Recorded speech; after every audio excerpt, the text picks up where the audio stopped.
You know the drill. The State of Football Part 106 edition here on this Monday, December 28th, 2020, our final Monday of the year, everybody.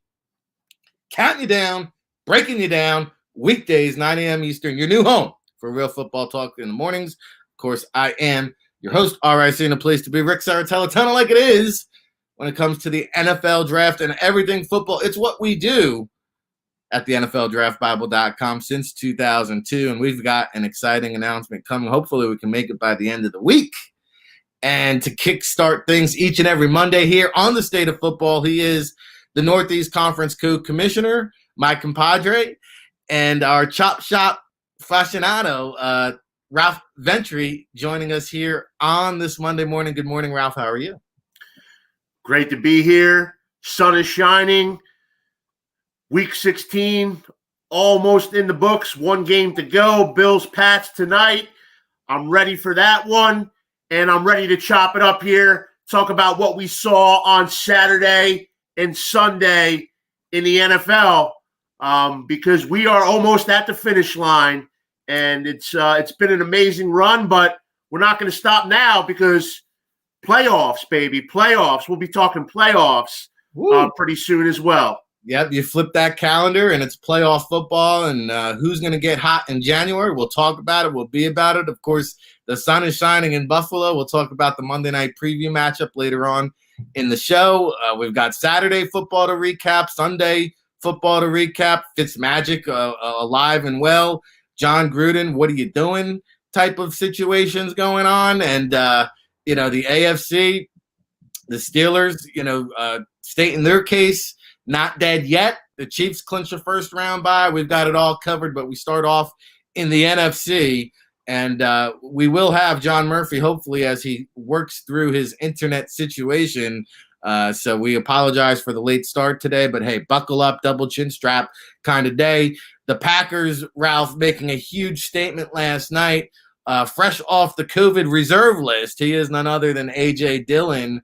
And, this is what the Packers really need. If you think back to what James Starks brought to this type of offense, the power run game, and Dillon is a guy, as you know, playing up in Boston College, built for that Green Bay weather. And this really could be their ultimate X-factor weapon come playoff time. Suddenly, the Packers, who played the Titans, kind of have their own version of Derrick Henry. Yeah, and they invested a second-round pick in him, and I don't know why they've waited so long to use him in that type of role.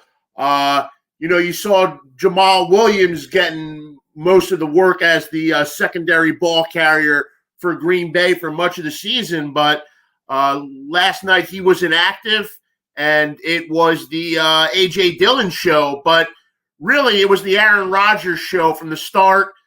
You look at this game heading into the night, you see the snow coming down. You think maybe this is a ground and pound type of game, maybe a good situation for Derrick Henry and the Titans, but the Titans never got it started. The Packers never gave Henry a chance to get it started. Really a masterful first few drives and possessions for the Packers. They took control early. Like I said, Henry really never got his footing, but Rodgers to Devontae Adams was the hot connection, 3 touchdowns. And the Packers really looked like they were in a different class last night. And the one thing you could say about the Packers and some of their maybe perceived weakness is the run defense. Anytime you have a Mike Pettin team, Mike Pettin, of course, defensive coordinator for the Packers, he has a long history in the league, and he has a good history. He's been coach of a number of successful defenses, but they've seen every one of those defenses has at times had problems defending the run. So you think the matchup would have been a prime matchup for Derrick Henry and the Titans, but that was not the case. Quite frankly, and to sum this game up in one sentence, the Packers outclassed the Titans on Sunday Night Football. Now, we know it's a week-to-week league. We know matchups play a big part in results. Who knows what it means moving forward? But last night, the Packers absolutely looked like the number one team in the NFC. And the Titans, well, they're in a fight now for the division with the Colts. Yeah, well, I mean, the Titans have been a roller coaster team. I was on the bandwagon early, then I jumped off, then I was on again. Now, after last night, I don't know what to think. But you mentioned the Packers now. This seems to change every week. Who's in the driver's seat in that NFC? This past weekend, it looks like the Packers are the teams to beat. Even though the Saints lost last week to the Chiefs, Ralph, last week I thought it was them. The Seahawks, they've clinched the title. The Buccaneers, we can't count them out. So are you sticking with the Packers as the chalk here today on December 28th? I'm sticking with the Packers, and I know that my other team would be Seattle, and I know that Seattle hasn't looked overly impressive in recent weeks, and I know Russ Wilson isn't putting up the numbers he was during the first half of the season, but I still do like Seattle. I think their defense is playing a little bit better here down the stretch, and I think Russ is still one of the top 5 quarterbacks in the game. So I think the Seahawks will be a tough out. Packers, they do look like, to me, the clear favorite in the NFC. But then again, I do have some reservations about them. You know, really every team but the Chiefs in the NFL looks beatable at some point. And even the Chiefs, only one loss, but they've pulled out a lot of close games in recent weeks. I think it's like 7 in a row where they've won, but the margin has been within like 6 or 8 points. It's classic NFL. It's what they want. It's parity. It's the illusion that or the idea that anybody can win on any given week. I mean, hell, the Jets won 2 in a row, Rick. You know, it really is a week-to-week league. I mean, what else can you say? But I think this is why the NFL is such an attractive product because of somewhat of the uncertainty.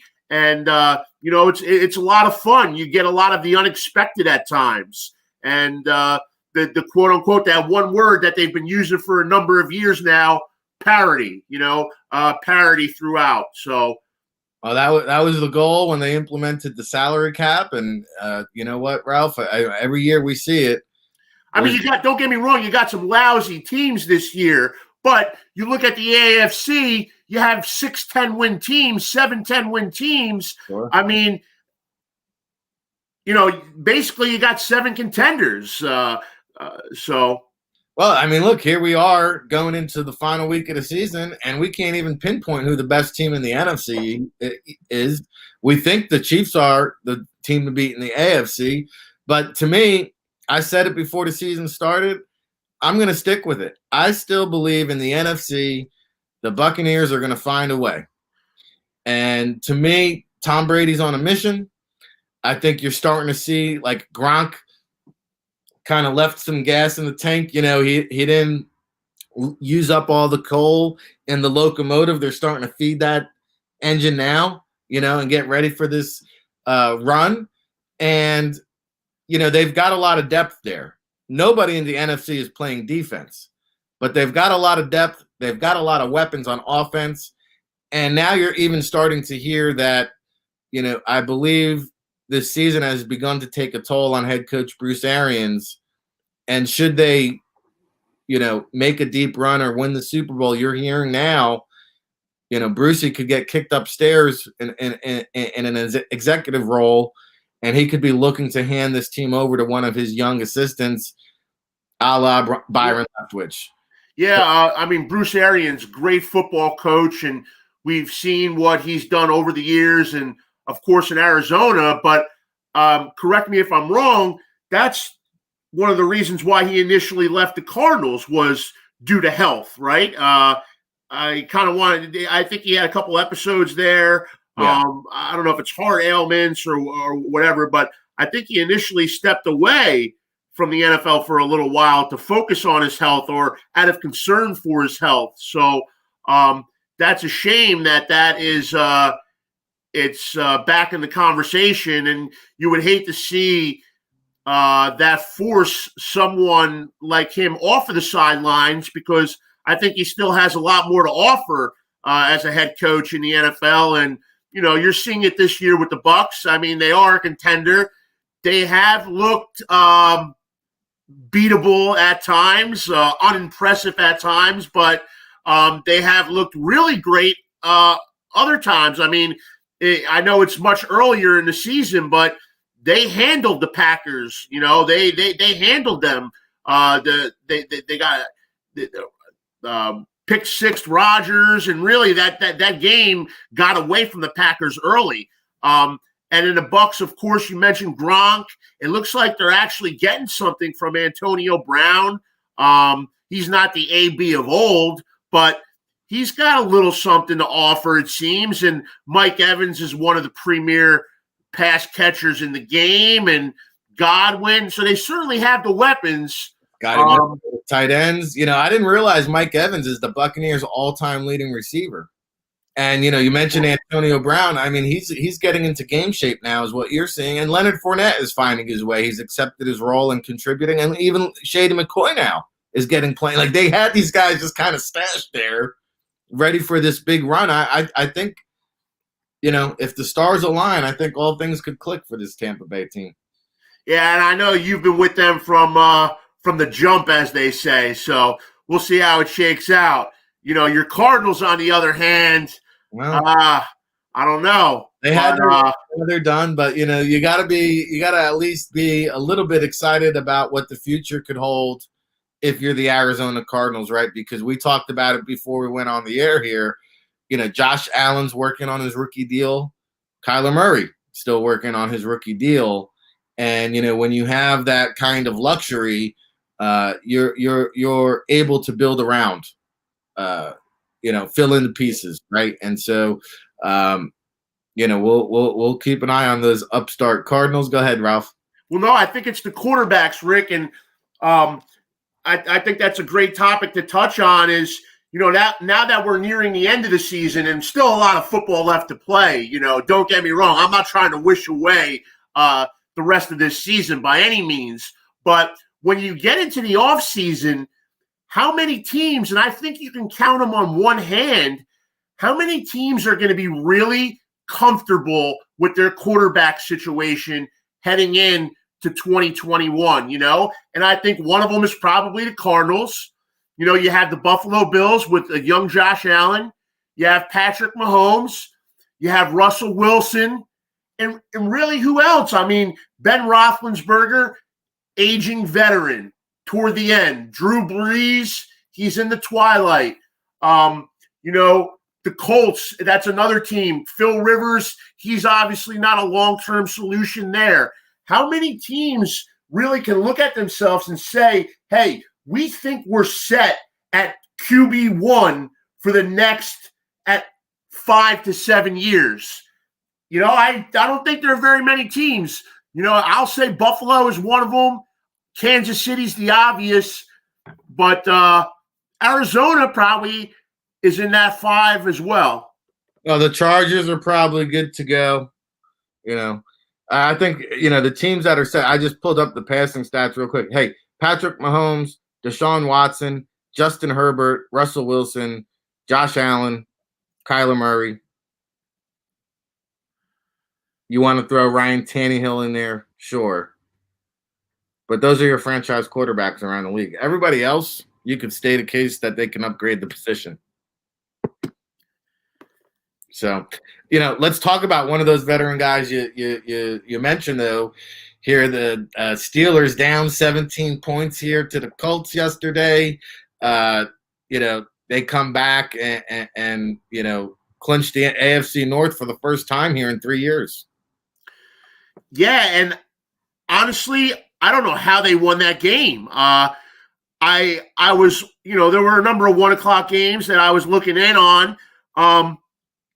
But I was watching that Colts-Steelers game, third quarter. First of all, Ben did not look good in the first half. He winds up throwing for over 350 pass yards, but I think he had under 100 at the break, and really, the arm was not looking sharp.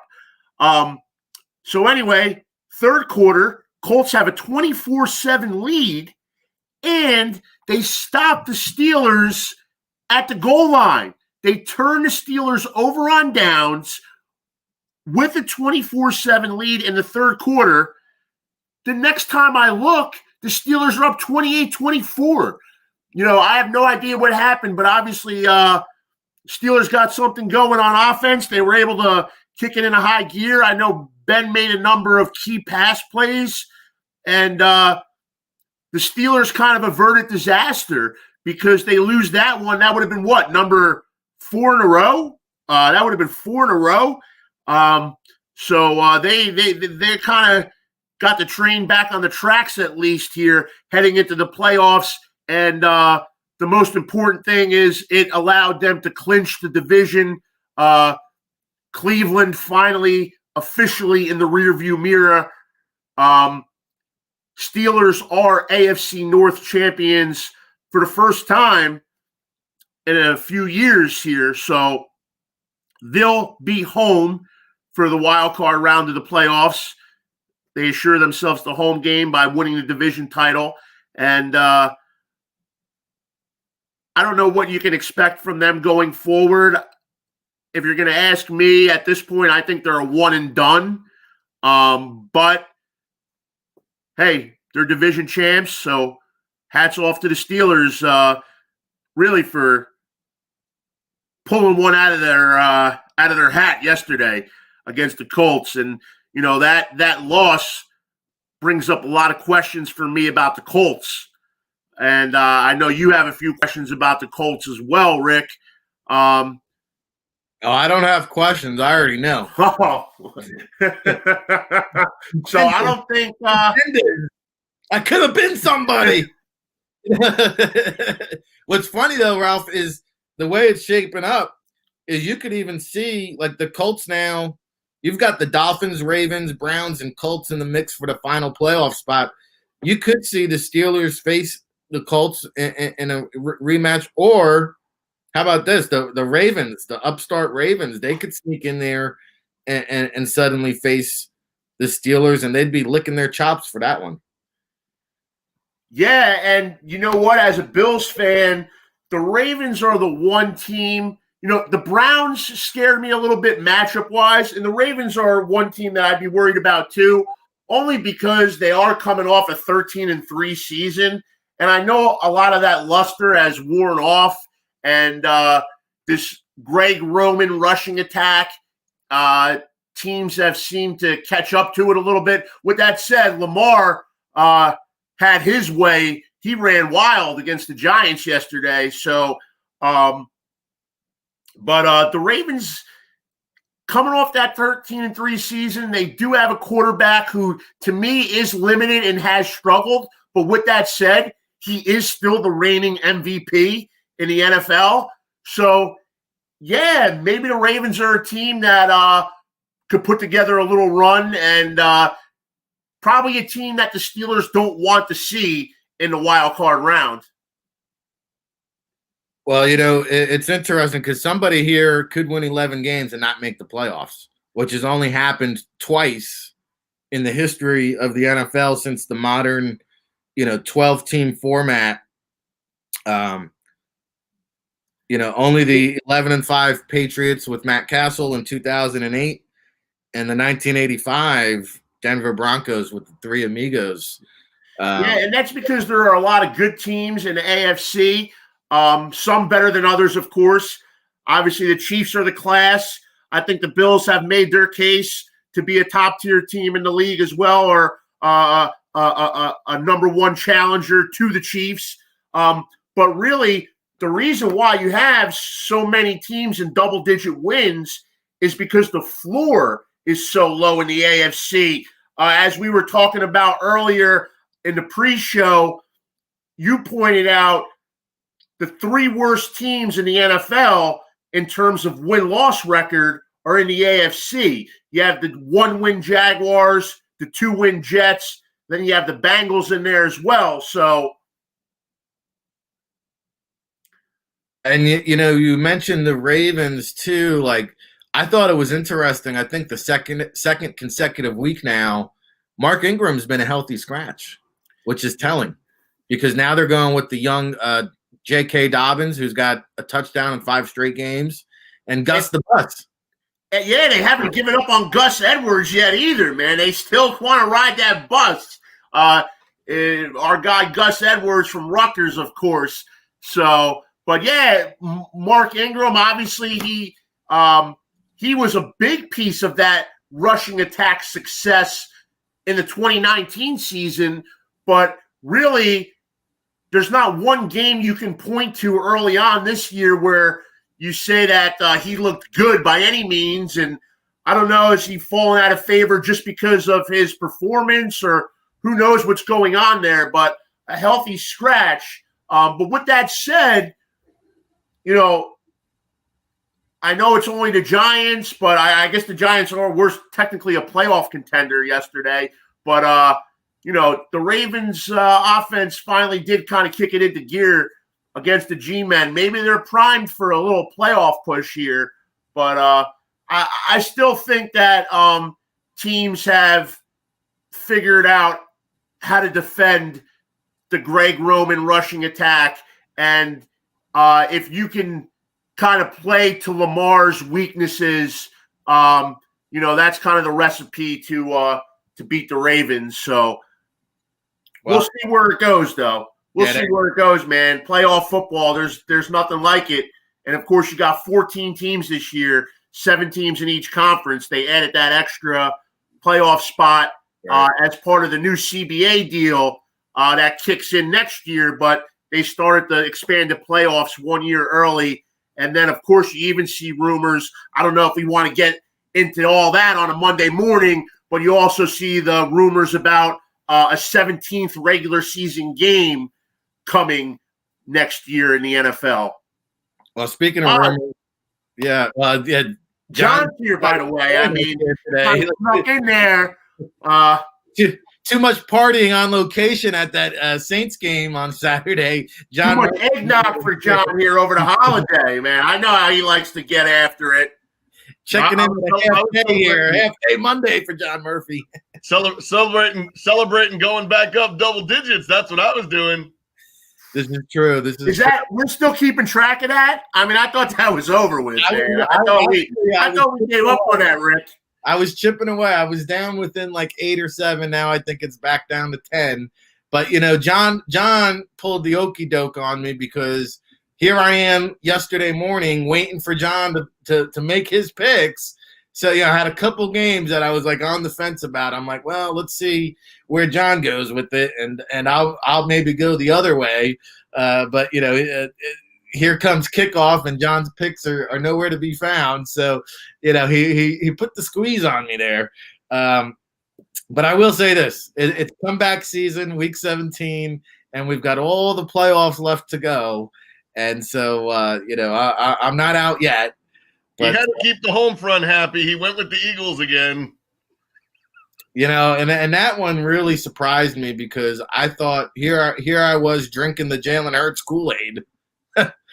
and just goes to show you, as you said, Ralph, a week-to-week league, all it takes a couple game films for these DCs to get some tendency down and learn how to stop you. So we found out that Jalen Hurts. Even just look at the injuries, right? Just look at the injuries that different teams played with yesterday, and what you can hide and what you think you can hide and you can't, right? So the Steelers still got 5 sacks, but the Colts played with literally their 3rd, 4th, and 5th tackle in that game, and were in it the whole way, and were winning for the most part, in that game. The Eagles, their offense was not the problem.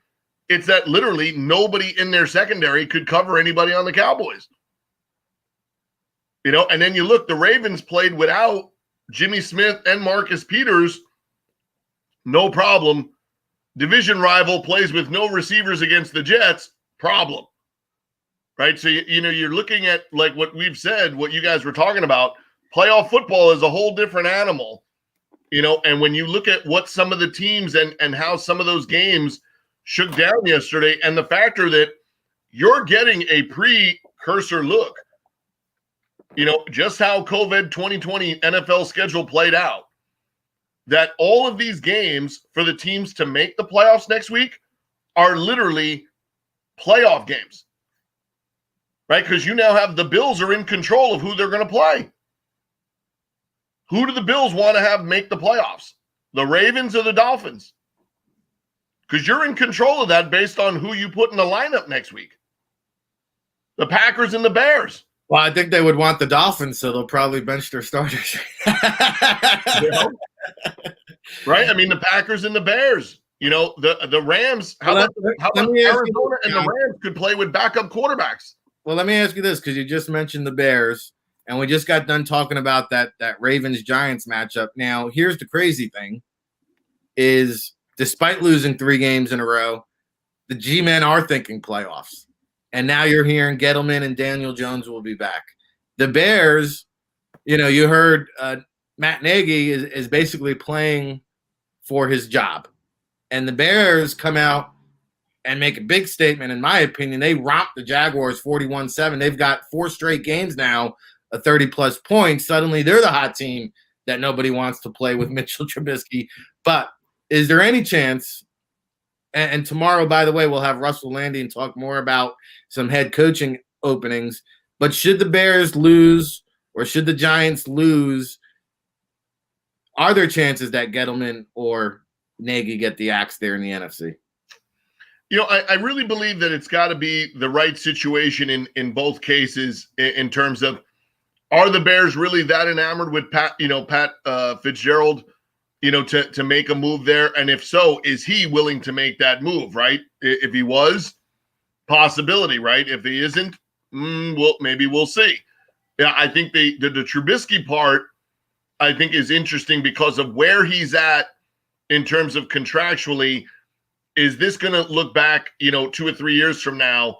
Will we look at the Bears the way we're looking at the Jaguars and say, hey, this isn't all on Blake Bortles, but it still emanates from the factor that Blake Bortles won a playoff game, that he did not really lead them to a win, and they doubled down and kept the people and re-signed him, and now they're going to be picking a quarterback number 1 overall, several years later. Here you are, in this scenario, win or lose against the Packers and Aaron Rodgers, all it's doing is getting you a potential playoff spot. It's not saying that you're making it, to where you want to get to. And there's no guarantee that any of us are thinking, with Allen Robinson as a, pending free agent, and Trubisky and Jimmy Graham being a year older, and stuff that all of a sudden they found the magic touch here, and the Bears are going to be in front of the Packers next year when the season starts. I don't think anybody thinks that of this scenario. Now, if the Bears do, they're going to double down, keep the head coach, keep the quarterback, and then that's what you're going with. You're running with Trubisky. You're going to have to do something contractually with Nick Foles' money, there. And this whole 17th game has everything to do with the factor that nobody from the owners, the players, or the people in charge want anything to do with a $175 million floor next year. So whatever the value of a 17th game is, they will take that, throw it on top of 175, be closer to 200 million, and everybody will be happier with that. And a 17th game, and probably 2 preseason games. Even though there's a group of people that say that'll never happen, that's probably the direction that the league goes because of the money. But I think you look at, these situations and say you got to be very careful with, you got lucky down the stretch. You got to score 40 points a game for 4 weeks. That's no luck, but it is only a capsule of your season. What is it that has allowed Trubisky to do well now that he wasn't doing before? Because we've seen a couple of little spurts like this, and then it's gone away. So what is it that's making this work now? And next week you get the Packers. You're either going to get a coming to life, scenario like it happened last night for the Titans, or if you win that game and you win a playoff game, all right, like if you double down with Nagy and Trubisky after beating the Packers final week of the regular season and a playoff game, I can understand why. Sounds like Ralph's not trying to hear that. What's up, Ralph? Yeah, well, no, I don't know what's making it work right now for the Bears with Trubisky and Nagy, but I think John was right when he brought up the Jaguars with Blake Bortles and Doug Marrone, where they doubled down after that run to the AFC Championship game when they beat a 9-win Bills team in the wild card round, and Blake Bortles passed for 87 yards in a 10-3 victory. And they doubled down, and I think that's what the Bears are going to do here, and I think it will turn out just like it did for the Jaguars. So I think it's a great comparison there by John, and I think that the fate that the Jaguars, that met the Jaguars, that's what will happen if the Bears keep trying to fool themselves into thinking that Mitchell Trubisky is the answer. And, I'm all for giving quarterbacks time to develop, but I also trust my eyes, and I've seen enough of Mitchell Trubisky. I don't have to be, a quarterback guru here to realize that Mitchell Trubisky is just not up to snuff when it comes to top-tier quarterbacks in the NFL. I don't even know if you could call him a middle-of-the-road type guy. Well, they said the same thing about Ryan Tannehill, coming out. He had 1 year of experience as a starter at QB. Didn't work out in Miami. Changed the scenery, new coach. It worked. I mean, you had to wait, 6 or 7 years for Tannehill, and Miami gave him an insane contract. I don't know. That's half the time it took Rich Gannon to develop. I mean, come on, though. Like, how long you want a franchise guy? You need a guy. What are you going to wait 7 years, and then you have a guy for 2 years? I don't know. Here's what I'll say. Last word about the black and blue division. There was a lot to be made. Speaking of signal callers, there was a lot to be made of that Jordan Love pick in the first round there. Man, can you imagine if the Packers added another playmaker, wide receiver weapon like a Justin Jefferson or one of these young dynamic rookie wideouts to the mix? And I mean, you gotta go for the chip. I don't know. The state of football here, weekdays, 9 a.m. Eastern, your new home for real football talk in the morning. Let's hand out some awards here. State of football award section. Next week, we'll do our end of season awards and take a look at our MVPs, defensive player of the years, rookie of the years. But for week 16, here's what I came up with, fellas. Offensive player of the week.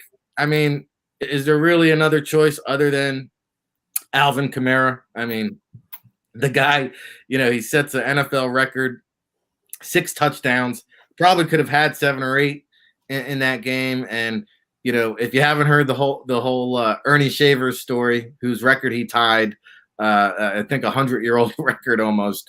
But, Shavers was also a pitcher and gave up 2 homers to Babe Ruth during that 1927 Murders Row season when he hit 60 homers. So a little NFL trivia here this morning. Usually the coach of the week, we usually go with the head coach or a coordinator. How about an interim guy? How about that Frank Bush over there in Jersey? Back-to-back weeks now. Greg Williams, who? What? Greg Williams, you'll be turning down and rejecting all those head coach offers again in the offseason, I see. But Frank Bush steps in, and the Jets defense plays admirably. Unfortunately, sounds like Marcus May is sprinting towards the exit door. Their best defensive player doesn't sound like he wants to return. He had another heck of a game yesterday. Defensive player of the week, it could have went to Roquan Smith, the Bears linebacker who had a big day. Could have went to a couple other candidates, but we're going to go with TJ Watt, keeping the Steelers alive, 2 sacks, forced fumble. The Steelers now lead the NFL with 52 sacks the first team since those Bill Parcells Giants now to have at least 50 sacks in 4 straight seasons. You got to go back to the 85 through 88 G-Men since the last time a team did that. I mentioned Roquan Smith, 4th linebacker since 1990 to have at least 2 interceptions, a fumble recovery in the same game. And then the rookie of the week, who will probably be the rookie of the year, Justin Herbert. I mean, the guy just keeps doing big time things. He breaks Baker Mayfield's record for single season rookie passing touchdowns with 28. Now the 4th rookie in league history with over 4,000 yards passing. He joins Andrew Luck, Cam Newton, and Jameis Winston. Any thoughts here, John? Well, I thought the other one was, I thought I saw something the other day, or it was during the day yesterday, that now there's 4 rookies that have double-digit touchdowns. Yeah, so and that's where like one of these guys could have really helped out Green Bay. 4 rookies: Chase Claypool, Antonio Gibson, James Robinson, and Jonathan Taylor. So 3 running backs all have 10 touchdowns this season. It's the 3rd time in the Super Bowl era that at least 4 rookies have recorded double-digit touchdowns. The last time to do it was the 2008 rookie class that had 5 rookies. The 2018 rookie class had 4 rookies. So if you're a dynasty fantasy football owner and you got one of these guys, you're doing a good job. Yeah, and then down the home stretch, here comes J.K. Dobbins, 5 games in a row. And then if you were looking last night, they played the mutter. That mutter was a mutter in the, in the right time, which is, if that's why they drafted A.J. Dillon so high, well, welcome to the party, because he might score 10 touchdowns the rest of the way if they play him like they did last night. That was old school Green Bay Packers. You had Derrick Henry, and then you had somebody doing a really good impersonation of Derrick Henry on the Packers side. Yeah, I mean, we were talking about that before you joined. Like, the Packers now have their version of Derrick Henry for this January football. Could be the X factor there in Lambeau. Couple other news and notes here. Ralph, you mentioned the 17-point comeback by the Steelers. There's now been 9 games. 9 games, which a team has come back from 17 points this season. The NFL record is 11 back in 2011. And we touched base on this one too. I don't know if it's a COVID thing or what. 42 times now there's been an NFL comeback this season, double-digit deficit, where the team has come back and now won 42 times through the first 16 weeks of the season.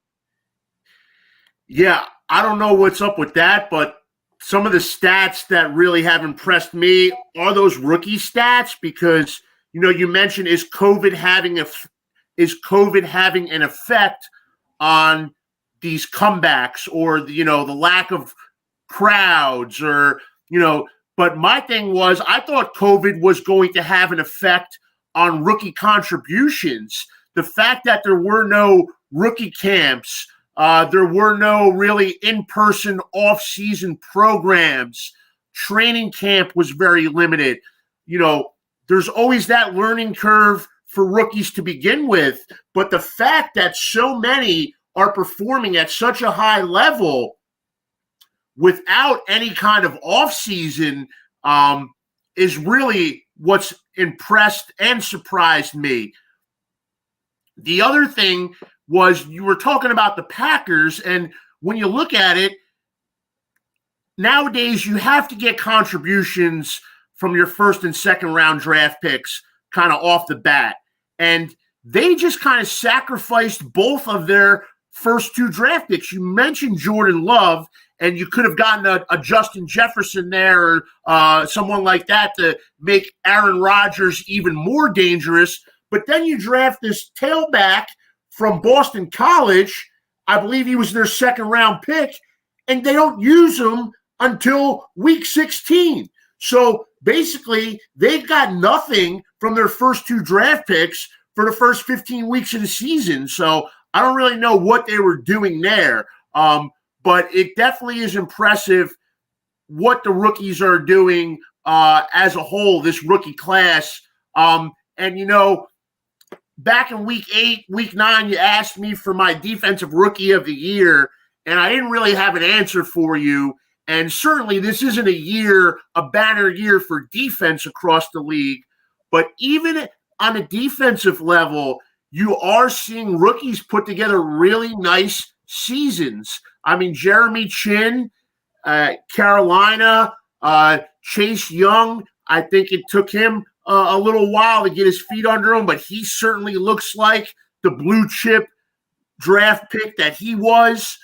So, I mean, the rookie contributions around the league, it's some impressive stuff, and the Packers aren't really benefiting from it. But with that said, they're still in line to get the top seed in the NFC. So, but one other thing I'd love to get John's take on, and you too, of course, Rick, you were mentioning the Giants and the Bears as those teams who may have kind of fooled themselves into keeping the status quo intact next year. The Giants, they have their young coach, and Gettleman picked their young coach, and Gettleman picked their young quarterback, so we're going to stay with Gettleman at the helm. And then the Bears, we'll give Trubisky another year and Nagy another year. Well, is there another team that's going to fool themselves into doing that? And is that the Jets? Is that interim defensive coordinator Frank Bush and head coach Adam Gase? I mean, Adam Gase 2 in a row. And, I mean, look at what he did last December. What's this guy, like 7-1 in December? Adam Gase, baby, when the lights come on, the Jets step up. I don't know. Maybe Woody Johnson. I think they keep him around? Do you think they keep him around?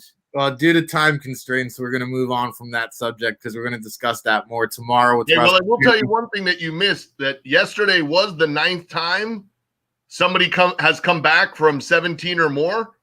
It was also the first time it wasn't against Atlanta or San Diego or the Chargers. I know. Unbelievable.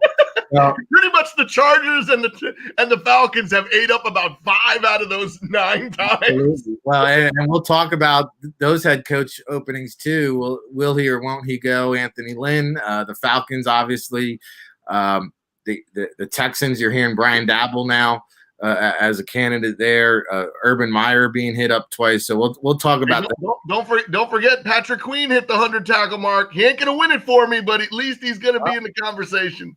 All right. Well, the horseshoes, hand grenades, and he's at least in third.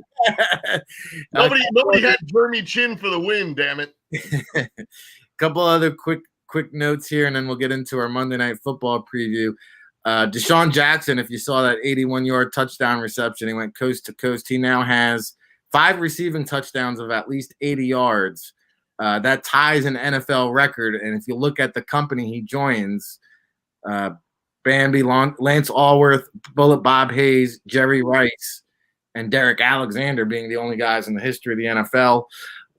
New York Jets running back. You mentioned the Jets. Frank Gore, 16,000 career rushing yards. Only Emmitt Smith and Walter Payton have done that, so I guess you got to give this man a yellow jacket. Here's what bothers me. Frank Gore, I don't know how many Pro Bowls he's made. I don't know if he's ever even been an All-Pro. But I just checked. He's never even been in the top 5 amongst the league leaders in rushing yards ever in his career. And this is where I have a problem with accumulation. I just don't – I never viewed Frank Gore as one of the best running backs in the league. He was very good. I never once in any single season said Frank Gore is the best running back in the league. And here's a guy who's never even finished in the top 5 in rushing. And we're going to put him in the Hall of Fame? I mean, I'm okay. Even though I believe Henry Ellard is in that same kind of category, I'm okay if all those guys stay outside in the Hall of Very Good. You want to make some trophies, or you want to put some guys on the front lawn at Canton in the Hall of Very Good, which is before you enter the Hall of Fame. They're right outside on the front patio. I'm okay with it. I think Frank Gore, to me, he's there. He's not inside. He's on the front lawn, but he's he's not. gonna have a bust. He's gonna have a bust whether you like it or not. Yeah, no, I think he's guaranteed a gold jacket, and he was never the best running back in the league in any given season.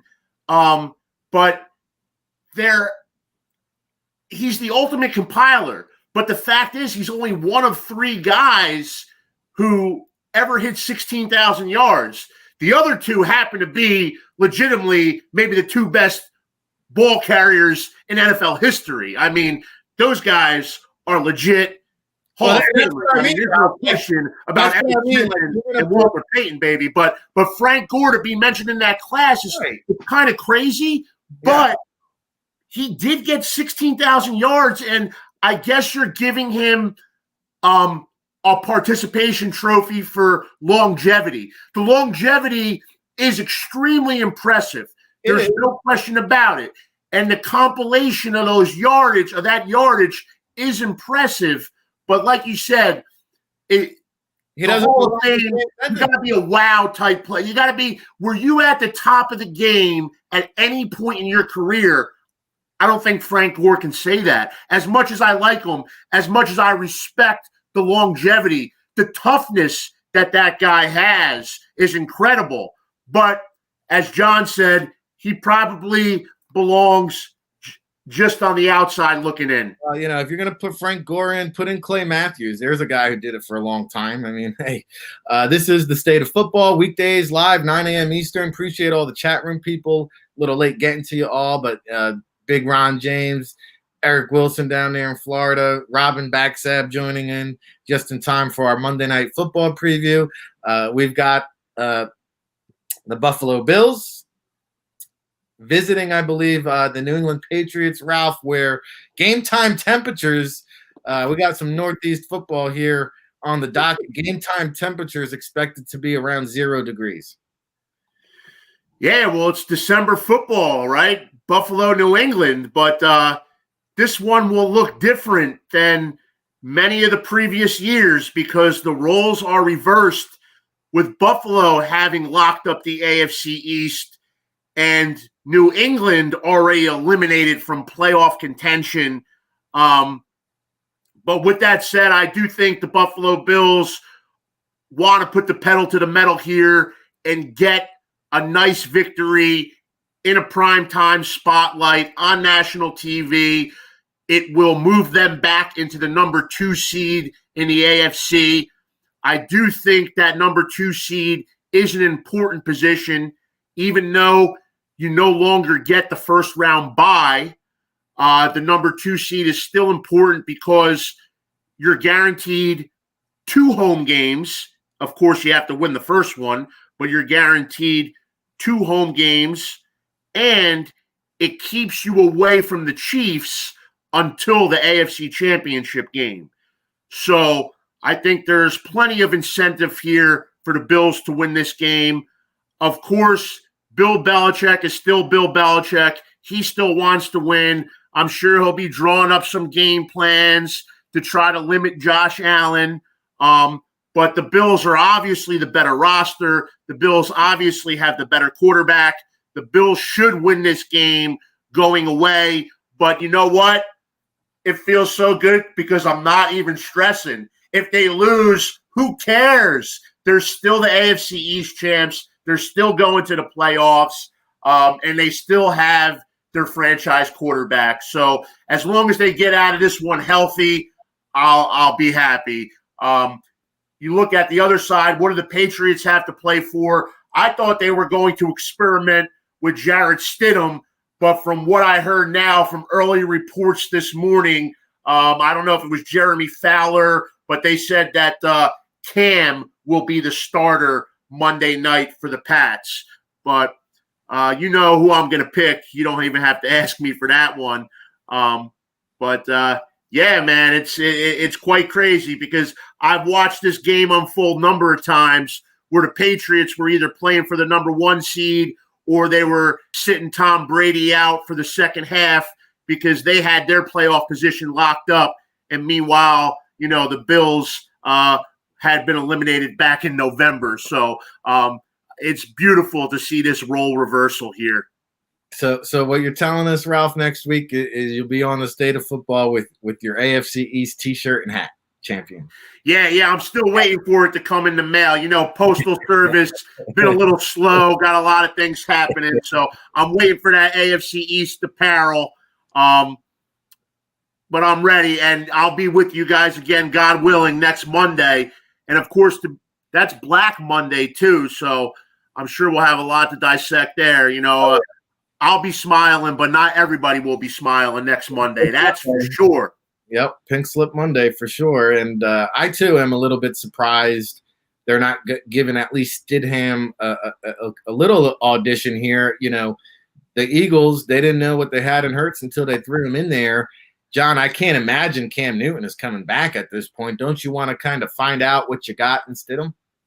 Yeah, you know, it just makes you wonder, you know, it has been 21 years, right, since the Bills swept. You know, so like, do they really want to be swept? You know, there, you know, do they want to play a home game, you know, in that mode, you know, even though there's no fans, so, you know, it can't go really sideways for you, you know, there, you know, do you really want to do that? And I also think the part of it is he has not played up to his expectations or likely, you know, the Patriots' expectations when they signed him. But the one thing we know that, and we've mentioned it several times, the one thing that Cam Newton has shown is you can talk about how he answers questions or how he, you know, jokes around or carries himself at times or how he shows up to press conferences or game day or any of that. He's not been a bad teammate, right? He's ingratiated himself to everybody in that building. He's given him a professional guy, you know, in terms of he's been a stand-up guy, you know, pretty much every time the mic has been thrown in front of him throughout you know, what has not been a bounce-back year, right? I mean, you see Tom Brady doing what he's doing. You know, you even see the success that Carolina was having early, you know, without him and with using Teddy Bridgewater. So none of that, I think, has been easy on Cam Newton. I would not be surprised that they have an opinion of Stidham already and that he probably plays next week. But I think on that, you know, in a national televised game and in a setting like this, I think this is more, you know, Bill Belichick and the Patriots showing an ultimate sign of respect to Cam Newton for how he's handled his season, not for what he's done, because it hasn't been good and it's not good enough, you know, performance to earn your way back. But I think you let him start, you let this game go how it goes, and if you want to come out in the second half, you know, and put Stidham in, I think that's okay. And if you just play Cam Newton to play him, you know, in a game that's not going anywhere, you know, for anything, and you're playing out the string, you know, I can respect the idea that I think that this is really more of a respect for how Cam Newton has carried himself, and that sitting him tries to you know, give you the impression that the Patriots are saying, well, it's his fault.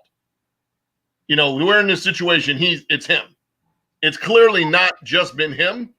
You know, it's on all of them, you know, in terms of the preparation. Like, you knew what you were doing, and you knew, because we mentioned this from the first day, that it was rumored and speculation. You let Tom Brady go, there was a chance that this is what your team looked like, you know, especially without the rebuild part, you know, of it, right? There's no fancy extra draft picks. Nobody gives you, you know, a makeup. You know, you didn't get an extra pick at the end of every round because Tom Brady left your team. You know, you don't get any cap benefit from it. There wasn't enough free agents for you to rebuild a whole different way, the way you have in the past. And then you had no offseason and no camp, you know, and no real training camp, you know, and preseason the way you would have needed it or wanted it, you know, for that. So, yeah, I think this is really more about their respect for, you know, Cam Newton and how he's carried himself, and less about what they do or don't think of Jarrett Stidham. I think it could be a game for a little while. And then I think even with, you know, this, if I'm the Bills, I'm working on my pass rush and I'm handing the ball off 30 or 40 times, trying to see, you know, are you onto something with Zach Moss? Because you've seen him sort of try to take that job from Singletary a couple of times this year. And, you know, it's not been a bad, you know, usage of their guys to see 10 or 15 carries out of both of them.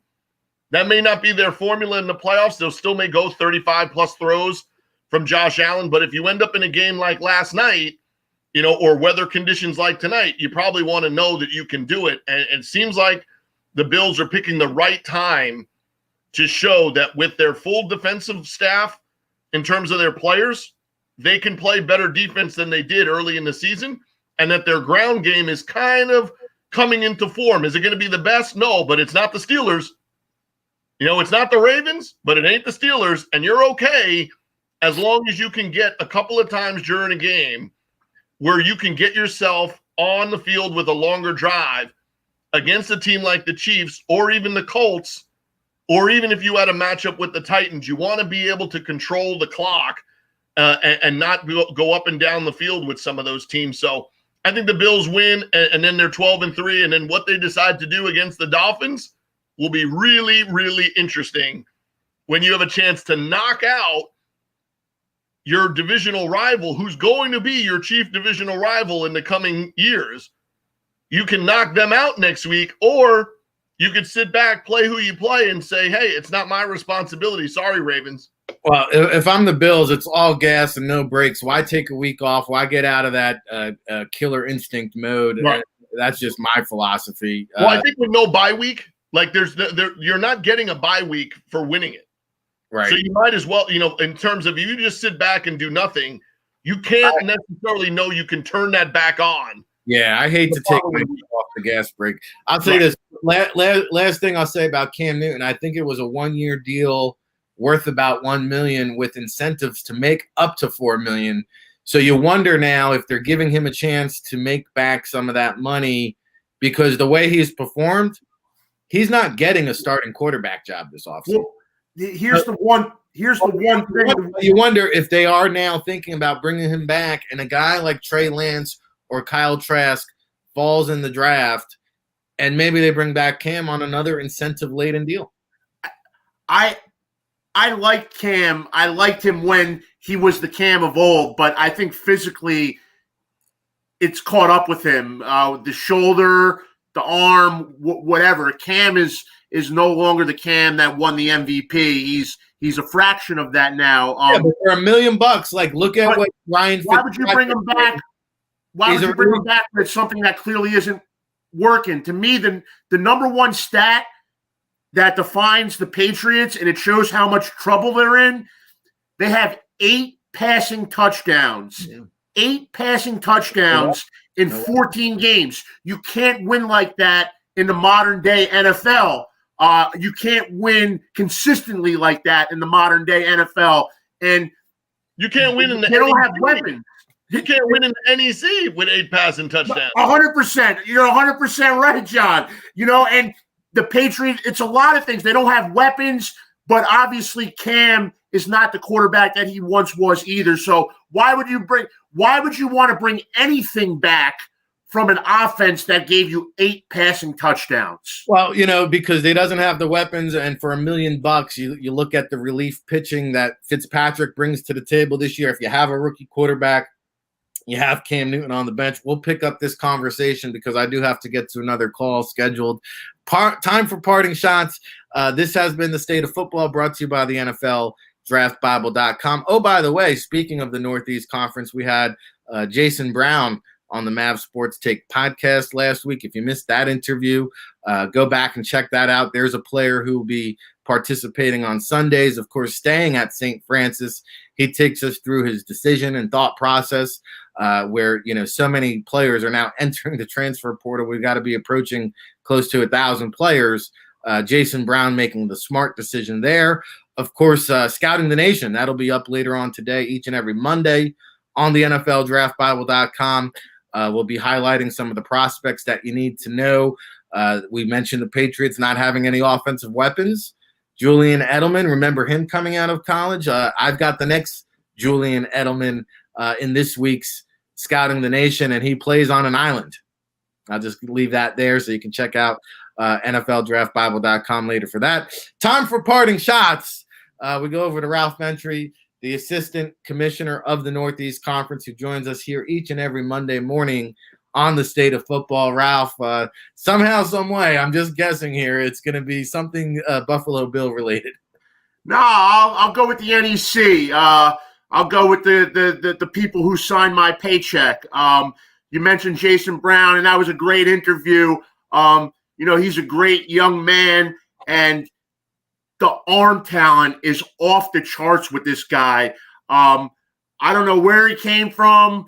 He's from Virginia, obviously, but I don't know where it came from. But this guy's arm talent is on another level, and he's 6'5". He has the physical stature, that big league quarterback stature, and he can make the NFL throws. But obviously, there's a lot more to being an NFL quarterback than just arm talent and physical stature. So the bottom line is, he's young. He's only had 1 year as a starting quarterback in college. Hopefully he gets some more experience under his belt at St. Francis. And he just continues to stay humble and continues on the progression that Chris Valerio, who is no stranger to the NFL, an 11-year NFL veteran, Chris Valerio has a nice plan set out for Jason Brown and the St. Francis Red Flash. And I think if he just stays focused and stays humble, he will get a chance at the next level. But I'm looking forward to seeing him light it up in some FCS games in the future months, because threw for over 3,000 yards and 28 touchdown passes in his first season as a starter. So I'm excited about that. Not to monopolize all our time here talking about one NEC quarterback, but the kid can be special. The kid can be special, but still a long way to go to get there. Still has to prove more at the collegiate level. And then, of course, the draft process, and then, of course, learning the pro game. That's a whole different animal. Well, I'm hoping to hit the scouting trails hopefully in the springtime. I know the Northeast Conference is going to play a conference-only schedule. What's it, kicking off late February, Ralph? Early March? Scheduled to kick off early March and run through mid-April. So we have plans and a format in place. We have a couple schedules in place that haven't been unveiled yet, but hopefully more to come on that in the next few weeks from the NEC as we finalize and make it all official, so to speak. But really looking forward to the return of NEC football. It's my life has I wouldn't trade it for the world, but there's definitely been an empty feeling without football this fall. Well, make sure you go follow him at NEC Ralph for everything NEC. He is Mr. NEC. I think his license plate even says NEC. The state of football here, wrapping up part 106 edition here Monday morning, a half day ballot here for Mr. John Murphy. Well, I think the best thing that I saw over the weekend, even though it came in yet another loss for their team, was, man, if you want to do yourself a favor, go find the interview after the game with J.J. Watt. And listen to J.J. Watt talk about his feelings on when they asked him, how do you come back, or how do you prepare for next week's game when you're 4-11, and you want to find a guy that just keeps showing up, whenever his team needs him, but not just on the field. He may now not be the all-pro, he may not be the defensive player, of the year candidate, but on the back end of potentially his career, how he's going out or how he's performing off the field for those guys, man, you can't ask for a better representation for your team and your brand than somebody who takes the ultimate amount of accountability the way that he did yesterday. And one thing, it doesn't matter who's playing, who's coaching, who's the GM. If that guy is in that building during the offseason, you're not going to be able to get away with not showing up every day and matching that attitude and that kind of persistency that he says. There's not a lot of guys that will go out there and tell the fans the truth, apologize to them, basically, for the record and their performance, and be so out front and honest about, what it is like still to be a professional athlete and get paid the salaries, that they're being paid in this day and age where he's right. The fans that are still supporting the club, whether there's tickets to buy or not, a lot of them are nowhere near in the financial scenario that the players that are playing on Sundays get. So I thought it was really something special to see out of a guy that's that caliber player, to sit there in front of a mic after you lose yet again, and have somebody ask you a very difficult question.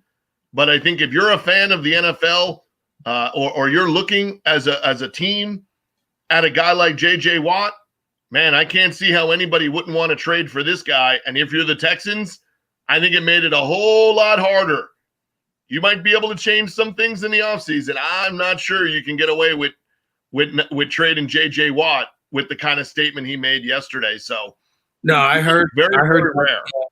The owner, Cal McNair, there has already said behind closed doors that he intends to have J.J. Watt back next season. We're running out of time here. We'll be back tomorrow at it again, 9 a.m.